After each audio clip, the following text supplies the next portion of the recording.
নমস্কাৰ সকলোলৈকে। আজি আপোনালোকক দেখুৱাইছোঁ মই অমৰা আগ। ইয়াৰ ওচৰত চাই লওক, অমৰা পাত হয়। অমৰা সকলোৱে চিনি পায় নহয় জানো? অমৰা পাত হয়। মই অমৰা পাত কি কৰিবলৈ আনিছোঁ, কি কাৰণে আনিছোঁ আপোনালোকক সকলো ক'ম। এই অমৰা পাত আজি মই দেখিলোঁ, সৰুতে মায়ে খুব দাইলত দি খুৱাইছিলে।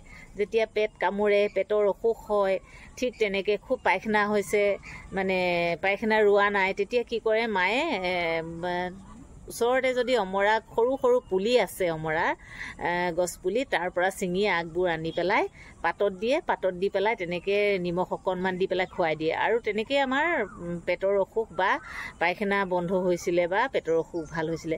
ঠিক তেনেকৈ তেতিয়াৰ পৰা এতিয়ালৈকে ময়ো ক'ৰবাত যদি এনেকুৱা অমৰা আগ পাওঁ, মই ৰৈ থাকিব নোৱাৰোঁ, ইমানেই ভাল পাওঁ মানে। অমৰা আগ এনেকৈ ছিঙি লৈ আহোঁ। আৰু এতিয়া আজি আনিছোঁ যে, আনি অলপমান সৰহকৈ আনিছোঁ দেই, এইখিলাও আনিছোঁ। এইখিনি অকণমান বুঢ়া হৈছে যদিও পাতটো অকণমান কোমলেই হৈ আছে, চব খাব পাৰিম।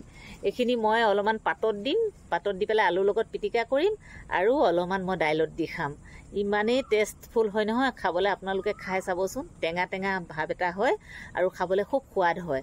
আপোনালোকে অমৰা পাত আৰু অমৰা আগ যদি খাব বিচাৰে, আপোনালোকে এনেকৈ কুঁহি অমৰা আগ পাত আনিব। আৰু স্বাস্থ্যৰ কাৰণেও উপযোগী নহয় জানো, পেটৰ অসুখো ভাল কৰে, বা পায়খানা হৈছে তেতিয়াও বন্ধ কৰি দিয়ে পায়খানা। ঠিক তেনেকৈ অমৰা পাত আৰু আগ আমাৰ স্বাস্থ্যৰ কাৰণে খুব উপযোগী আৰু খুব ভাল বস্তু।